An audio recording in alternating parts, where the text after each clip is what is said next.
Hello everyone, you're watching the Highland Woodworks channel. On today's video we're going to be making a 5-foot long epoxy river table out of Hawaiian Earpod wood.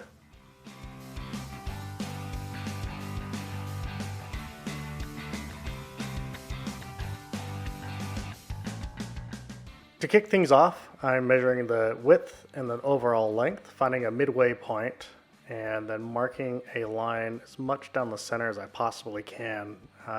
The center portion of this wood has a little bit of a curve to it, so the trick is just finding a nice happy medium. This particular slab is just over 2¼ inches thick, and I'm just using my 18-volt Makita to follow that line that I had previously traced.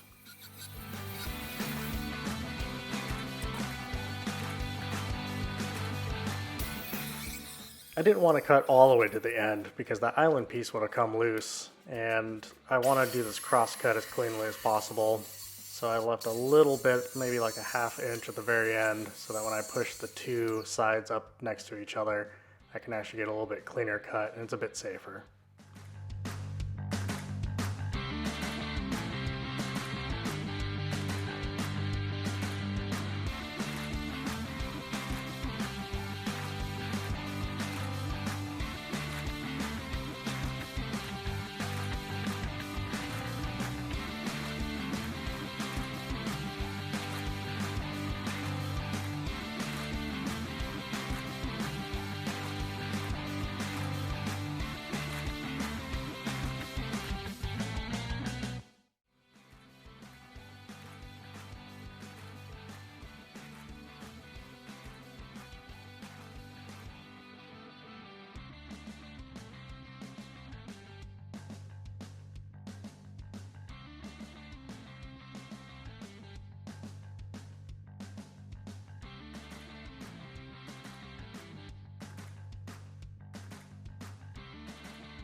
Here I'm using a wire brush attachment on my drill, which allows me to remove all the loose material from the edges before we start pouring the epoxy.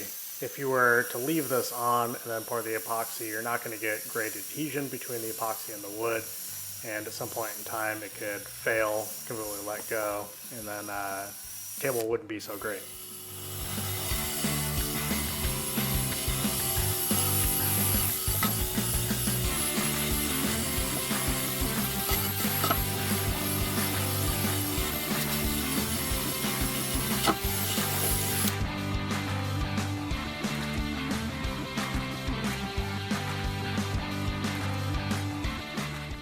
Now, as you can imagine, I don't have an epoxy form that's large enough to fit this table. So I'm using a ½ inch sheet of plywood with a 1/4 inch sheet of MDF underneath it. And then I'm just gonna start cutting it down the size.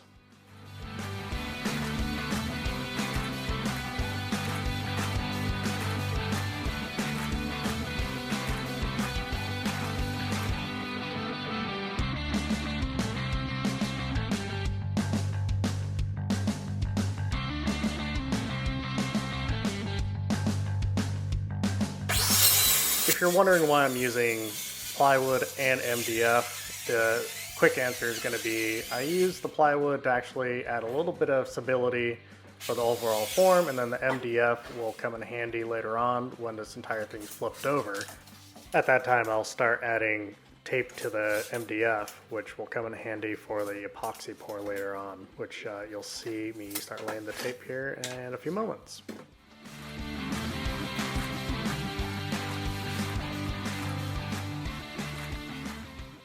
Somewhere around the shop I do have a long straight edge that I could use for this cut, but I didn't want to go look for it, so I just used what I had, and this worked fairly well.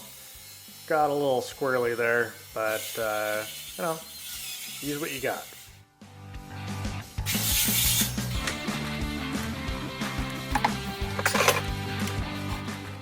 The pieces that I'm measuring and cutting now are going to be used for the end of the table for the epoxy form. So I'm measuring it just a little bit longer than what the final table measurements will be, and then I'm cutting those to size.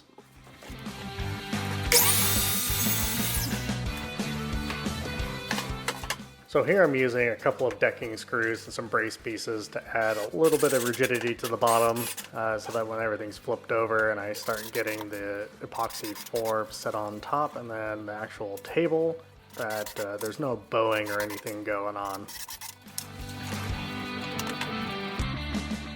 So now it's time to start grabbing the form pieces. So these are my end pieces that you saw me measure and cut, and then these will be the long edge pieces for the epoxy form, as well as the pieces for the table. This is also a great time to do a quick mock-up, just to make sure that all my original measurements were correct before I get too far into this project and realize that I had made a mistake.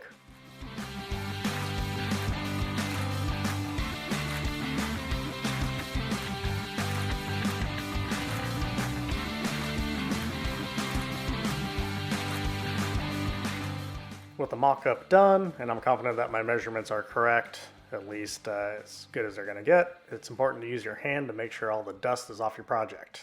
If that doesn't work, tack cloth. Tack cloth is your best friend in woodworking. Now it's time to start laying down the tape.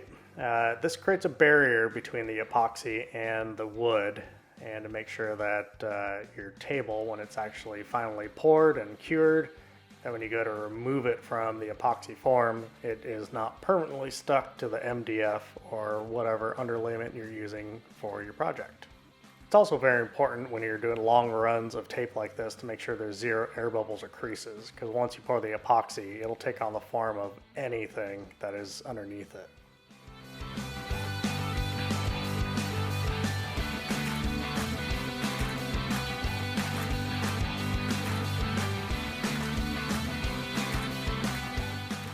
And with a little bit of movie magic,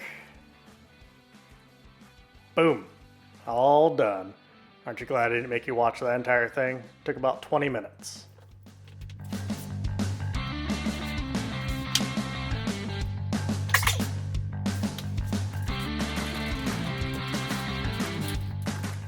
When creating the form, I'm making sure that all of my end pieces and side pieces are going to be square to each other, rather than referencing off of the table pieces, which are probably going to be a little wonky.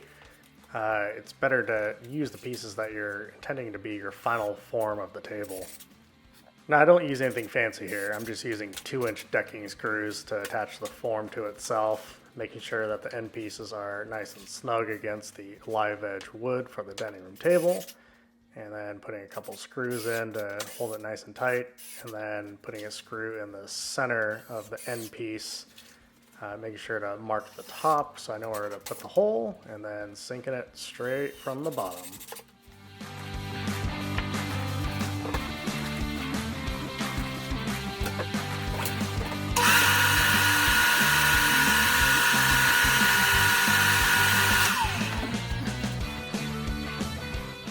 Now with the form complete, I'm going to seal up all the corners, including the vertical corners, with 100% silicone. And this is to prevent any sort of epoxy spills later on.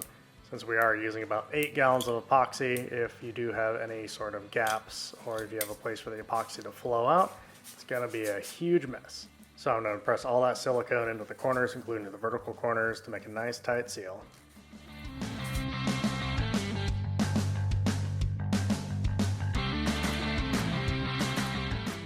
Now that the silicone is fully set up overnight, I'm just cleaning everything up with a little bit of rubbing alcohol, making sure there isn't any residue or fine dust particles that might hinder the epoxy pour later on.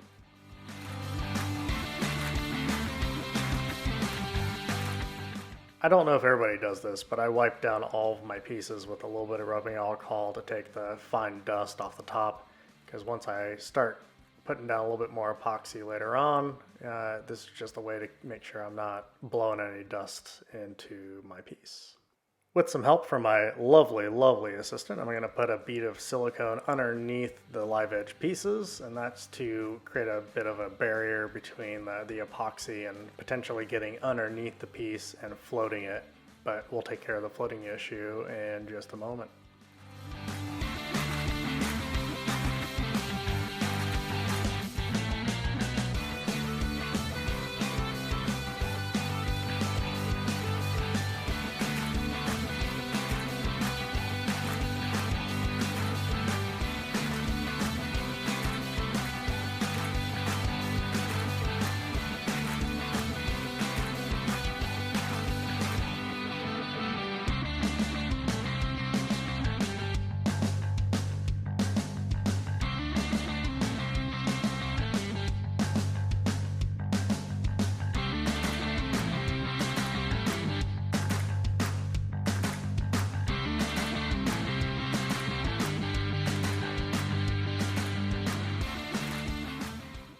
For me, I put down a little bead of silicone on the edges so when we pour the epoxy and we overfill it, that it's not going all over the place, because epoxy is expensive.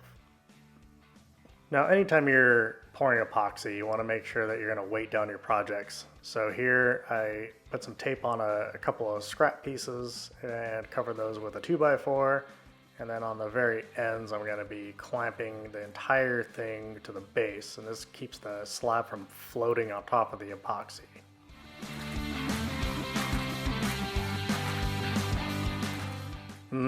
Clamps. A woodworker's best friend, until you run out of them.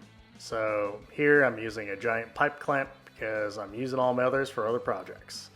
This turned out to be a horrible idea and I replaced them later on, but you get the point. When it comes to using the clamps, you don't want to over clamp the project. You just want to apply enough pressure so that you're actually getting it so it's not going to float on top of the epoxy.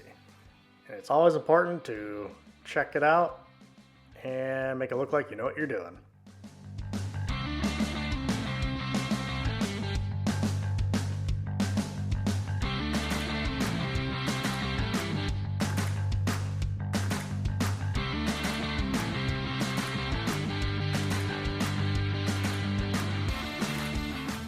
I did have a bit of squeeze out with the silicone, which is perfectly fine. You can either clean it up before it sets, or you can wait until it fully cures and then go back through and take it out.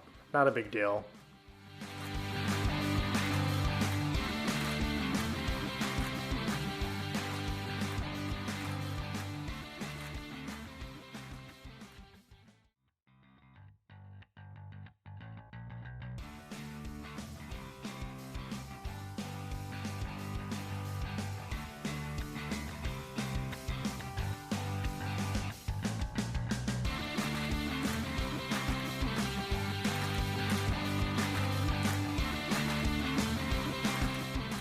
Now this is going to sound ridiculous and you're going to be saying, why are you telling me this? I'm not an idiot. But level your projects. Epoxy is self-leveling, and if you don't, it's going to be a big mess.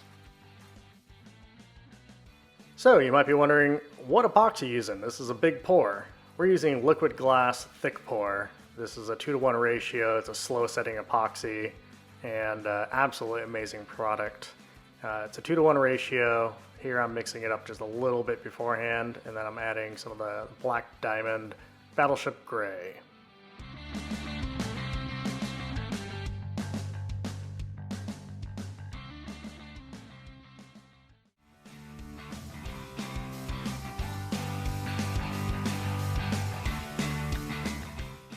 From here, it's just mix, mix, mix. It's about 3 minutes worth of mixing, and then I'm moving on.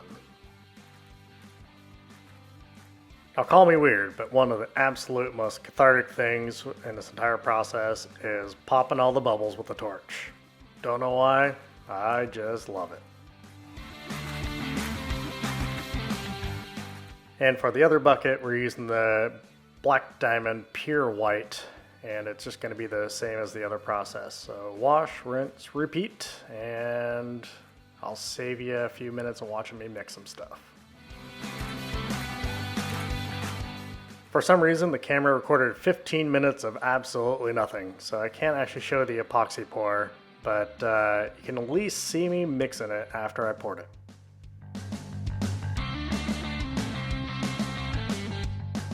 We poured the Battleship Gray from one end and the Pure White from the other, and here I'm just kind of swirling the two together, make sure there isn't pockets of one color that's dominating one particular area.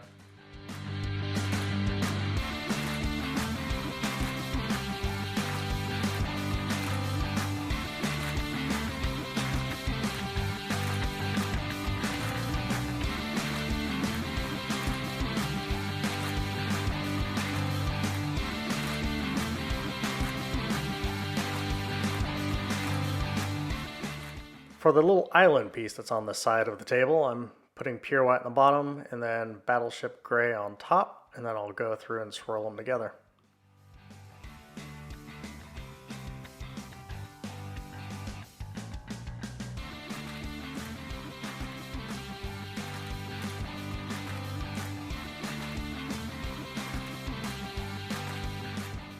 This is about 10 minutes after the initial pour, and you can see that the finish is very glass smooth, and the original swirling that I did is kind of negated by the fact that the epoxy will do its own thing once it sits.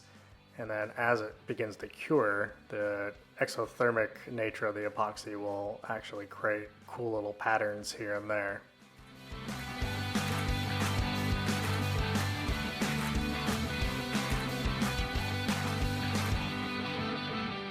So you may be wondering, why are you scratching this thing all up? You just poured a nice glassy smooth epoxy, you should be happy with it, and truth be told, I actually underpoured this a little bit, and the reason being is because I wanted to go through and actually put a thin layer of just crystal clear epoxy. That way later down the road, if anything happens to the top coat, I can just come back through, sand it up a little bit, put a top coat on there, and it looks brand new.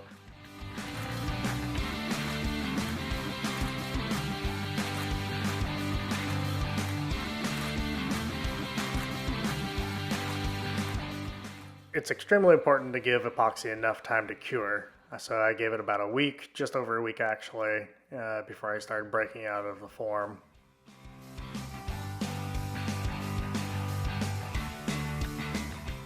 This super fancy table that you see me using is actually going to be part of another video, and I'm creating a router sled table so I can go back through and flatten this slab out.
So I've been working on getting the epoxy table finished.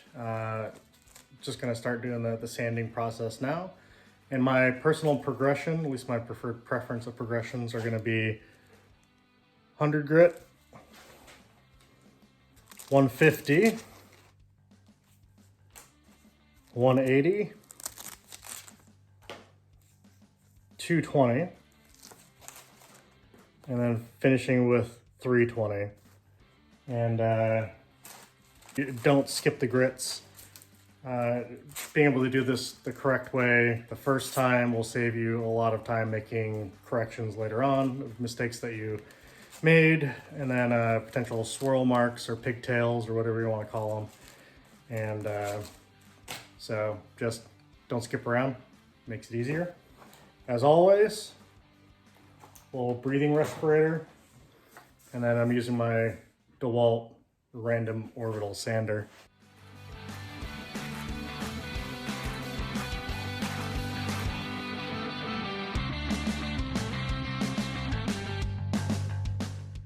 So I have a quick tip. When you're sanding epoxy, it's really good to actually clean out the sandpaper because the epoxy will start to clog it up a little bit, and then it makes it really difficult for the sand to actually do any work.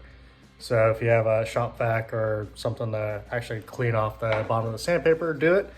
Otherwise, it can end up looking like this, and you'll just be wasting your time.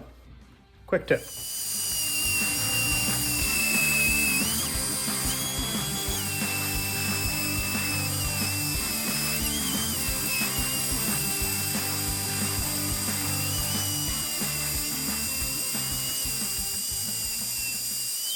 So I mentioned the pigtails or the swirl marks.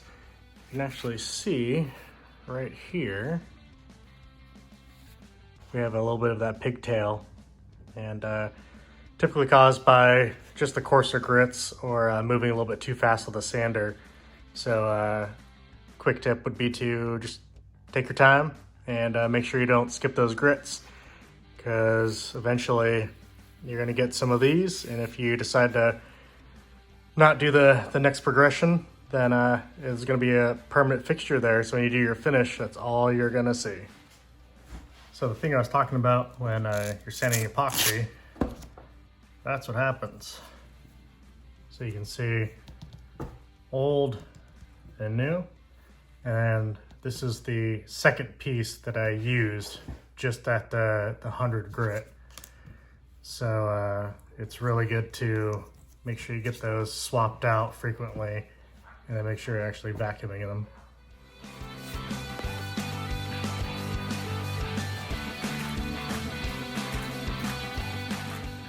All right, so one of the last steps in the process is to put a little polish on it, and so I'm going to be using Odie's oil.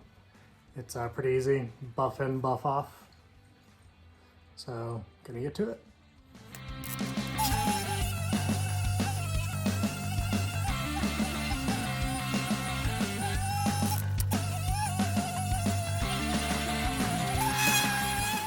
So this is my first time using Odie's oil and using an actual electric polish, and I can't say there's anything wrong with it. Absolutely fantastic. Other stuff I've used has actually been kind of a pain. I'll probably end up putting a couple coats on the table and seeing how it does. But it is as advertised. It is polish on, polish off. So let me give you a little bit closer view so you can see what I did for the first coat. So this is the first coat using the Odie's oil, and very impressed. I was kind of skeptical that all the reviews I was seeing about this were gonna live up to its hype, but to be perfectly honest, when they say universal finish and polish, and it's buff in, buff off, they absolutely mean it. So I have absolutely zero qualms with that product. Not a sponsor, by the way, just new. I'll have to do a couple coats, but for the most part, it is looking flawless. So I highly recommend it. The table base was built earlier, so I don't have any video footage of that. But this is the table on location at the client's house, and have it fully assembled, and I really enjoy the way it turned out. She was thrilled with the final product, and I think adding the Odie's oil rather than doing a typical finish that I would do in the past, I think the table really stands out